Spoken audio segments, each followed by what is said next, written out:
Good evening friends. स्वागत है आपका मेरे चैनल एक नया दिन में।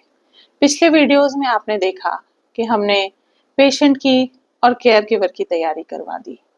आज हमारी तैयारी की बारी है हमारे नन्हे मुन्ने बच्चों के लिए। हाँ, सही बात है, बच्चों की भी तैयारी करवानी ही पड़ती है क्योंकि बच्चे भी हमारे परिवार का एक बहुत ही इम्पोर्टेंट हिस्सा हैं और बच्चों को इस समय सही तरीके से हैंडल करना बहुत ज़रूरी है।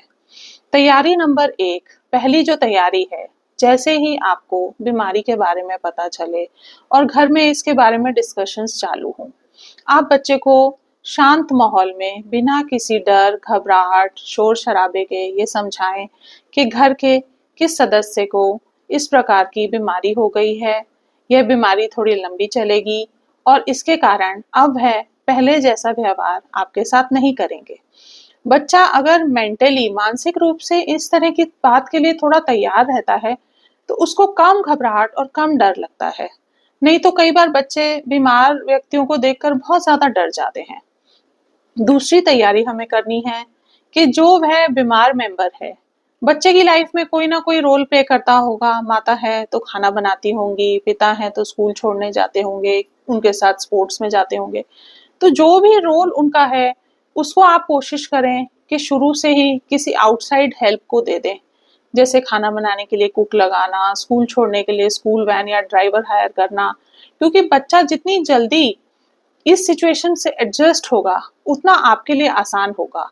क्योंकि मरीज की तबीयत कभी भी अच्छी बुरी हो जाती है, हॉस्पिटल जाने की नौबत आती है, तो जो केयर गिवर हैं वो कम से कम बच्चे की तरफ से मेंटली थोड़ा सा रिलैक्स रहेंगे। तीसरी चीज जो तैयारी हमें करनी है, बच्चे को उसके एज अप्रोप्रिएट जो भी उसकी उम्र के अनुसार घर के छोटे मोटे काम या उसके स्वयं के काम करने की आदत डालें।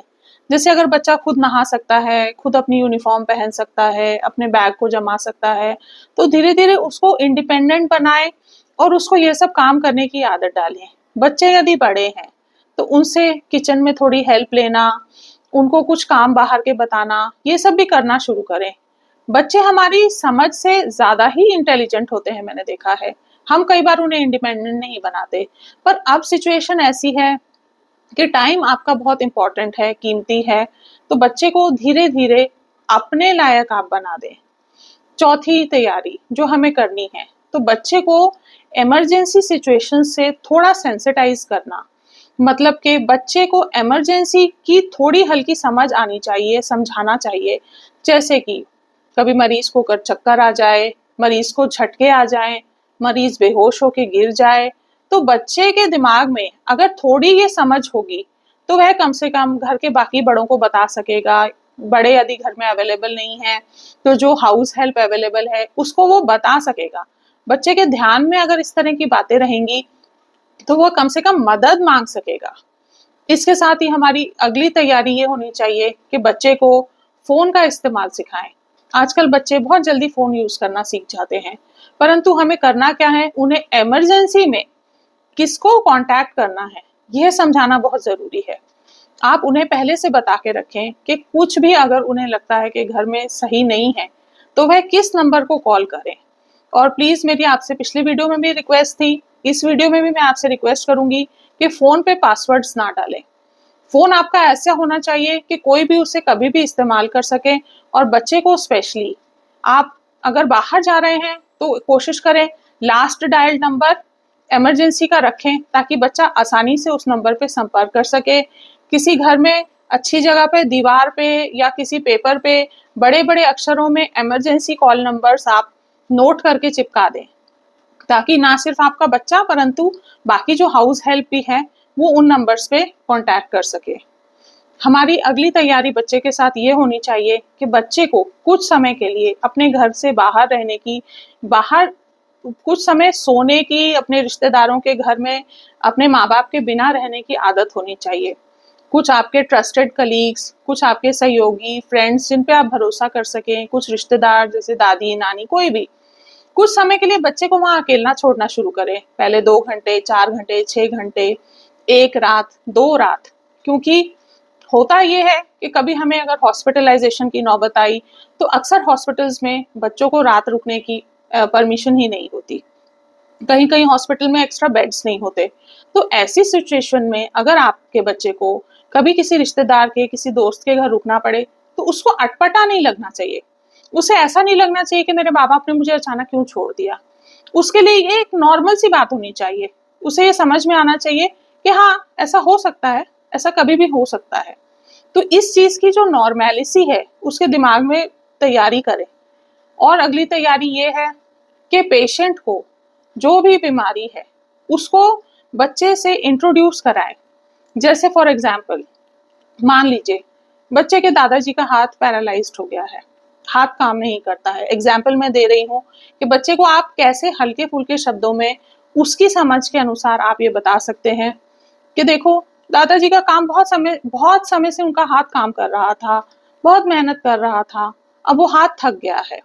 बच्चा कई बार ये पूछेगा ना कि दादाजी इस हाथ से खाना क्यों नहीं खा रहे, इस हाथ से काम क्यों नहीं कर रहे।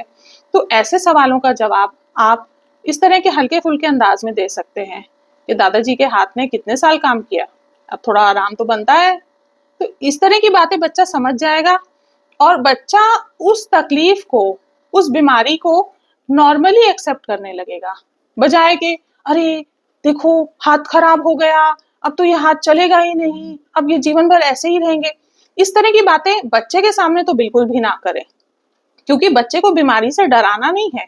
हमारा मकसद है बच्चे के मन में उस बीमारी और उस मरीज की प्रति एक्सेप्टेंस लाना। इसके साथ ही हमारी अगली तैयारी ये है कि बच्चा मरीज के साथ पहले जितना समय जैसे बिताता था, अगर आपको डॉक्टर ने मना नहीं किया है, डॉक्टर की तरफ से कोई मना ही नहीं है, और पेशेंट आपका ये नहीं बोलता कि मुझे थकावट हो रही है या मैं सो नहीं पा रहा हूँ, बच्चे को ले जाओ, वो एक अलग सिचुएशन है। परंतु अगर आपके मरीज को इसमें कोई तकलीफ नहीं है, तो बच्चे को मरीज से पहले की तरह नॉर्मली मिलने दें, नॉर्मली उनको जो भी वो एक्टिविटीज करते थे करने दें। हो सकता है समय थोड़ा कम हो जाएगा, जैसे मान लीजिए माता पहले आधा घंटा उसके साथ खेलती थी, अब 10 मिनट खेल पाएगी, पर वो जो उनकी नॉर्मल एक्टिविटीज थी, नॉर्मल लाइफ के सिस्टम्स थे, उनको नॉर्मली चलने दें।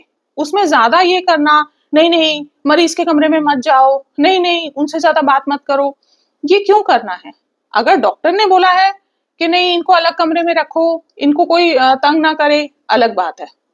परंतु अगर सिचुएशन ठीक ठाक है तो बच्चे को नॉर्मली उनसे मिलने दें।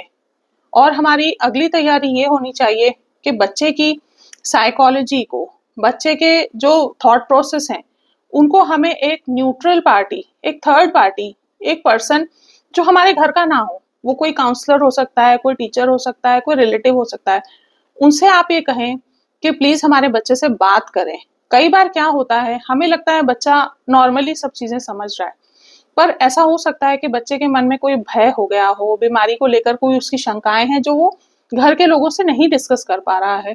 तो जब एक थर्ड पार्टी से, न्यूट्रल पार्टी से बात होगी, तो हो सकता है बच्चा उसके सामने खुल के अपनी भावनाएं शेयर करेगा। तो ये जो एक एक्टिविटी है, ये आप बीच बीच में करते रहें, क्योंकि ये समझना बहुत जरूरी है कि बच्चे की जो साइकोलॉजी है वो बन रही है, और इस समय से लेकर अपनी पूरे जीवन भर बच्चा उसी साइकोलॉजी के साथ रहेगा। तो उसकी साइकोलॉजी में बीमारी को लेकर डर, कोई भी इस तरह का डर नहीं बैठना चाहिए। तो इसके लिए हमें थोड़ा एक्स्ट्रा एफर्ट तो लेना पड़ेगा। हमारी अगली तैयारी है बच्चे की जो भी पहले आउटिंग्स होती थी और जो भी उसका घूमना फिरना था, दोस्त थे, उनके साथ उसको पहले की तरह ही घूमने फिरने दें। कोशिश करें कि वह आउटिंग्स कुछ बढ़ जाएं, कुछ उसकी हॉबी क्लासेस करें, ताकि वो घर में अगर माहौल थोड़ा सा डिप्रेस्ड है, परेशानी भरा है, तो वह हर समय इस तरह के माहौल में ना रहे। और लास्ट में जो मेरी सबसे इम्पोर्टेंट आप लोगों से रिक्वेस्ट है, जो बच्चों के टफ क्वेश्चंस होते हैं, जो हमें कभी कभी ऐसा लगता है कि वो क्वेश्चंस हमें बहुत हिट करते हैं, हमें परेशान करते हैं, उन क्वेश्चंस का आप शांति से जवाब दें, बच्चे को समय दें। कई बार बच्चा आपसे ऐसे क्वेश्चन पूछेगा कि क्या पापा अब हमेशा के लिए ऐसे हो गए हैं, क्या मम्मी के जो चेहरे पे इतना बड़ा दाग है ये हमेशा रहेगा, क्या दादाजी का हाथ कभी भी काम नहीं करेगा। ऐसे क्वेश्चन बच्चे पूछते हैं, ये डिफिकल्ट क्वेश्चंस होते हैं हम लोगों को आंसर करने के लिए, परंतु उसको यह क्वेश्चन पूछने का स्पेस दें, समय दें और अलाउ करें, क्योंकि उसके मन की बात उसको आपसे ही करनी है अगर, और आपके साथ उसने इस बीमारी को लंबा देखना है, उसका बचपन तो बीत जाएगा ना, बीमारी नहीं बीतेगी, कई बार बीमारी चलती रहेगी, बचपन खत्म हो जाएगा। तो ऐसी बातों के लिए बच्चे को जरूर अलाउ करें कि वह आपसे खुल के अपने डिफिकल्ट क्वेश्चंस को पूछ सके। और कभी कभी आपको ऐसे जवाब देने पड़ेंगे, ये समझाना पड़ेगा, देखो कार में भी तो डेंट लग जाता है ना, कार का एक्सीडेंट हो गया था, वो भी तो खराब दिख रही थी, पर क्या हुआ, हम आजकल उस कार में घूमते नहीं है क्या, जाते ही हैं। तो ऐसी हमारी शरीर की भी स्थिति है, कभी कभी कुछ खराब हो जाता है छोटा मोटा, पर क्या हुआ, पापा तो आपको अभी भी उतना ही प्यार करते हैं, मम्मी तो आपकी अभी भी उतनी केयर करती है, दादाजी ने तो आपको कल भी कहानी सुनाई थी, उससे क्या फर्क पड़ा अगर उनका हाथ नहीं चला, उनके चेहरे पे दाग आ गया। ऐसी बातें करके आप बच्चों को तो बहुत आराम से बहला सकते हैं, परंतु उनसे बात करने का जो ये पुल है, बोलते हैं ना, डोंट बर्न द ब्रिजेस। मैंने देखा है कई लोग ऐसे बोलते हैं, तुम चुप रहो, तुम्हारे को क्या समझ है, इतनी ज्यादा बात ना करो। ऐसी बातें ना करें बच्चे से। बच्चा तो एक स्पॉन्ज है, घर में होने वाली हर सिचुएशन, हर छोटे मोटे चेंज को वो पूरी तरह एब्जॉर्ब कर रहा है, इसलिए एक्स्ट्रा केयर लें कि उसकी साइकोलॉजी सही रहे इस दौरान।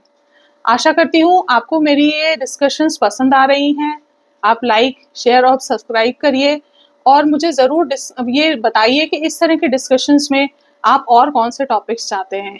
आज के लिए ये तैयारी इतनी ही। बच्चों को बहुत सारा प्यार, और ज़रूर मेरे को ये अच्छा लगेगा अगर ये तैयारी आपको और आपके बच्चों को कुछ हेल्प कर सके। Thank you so much.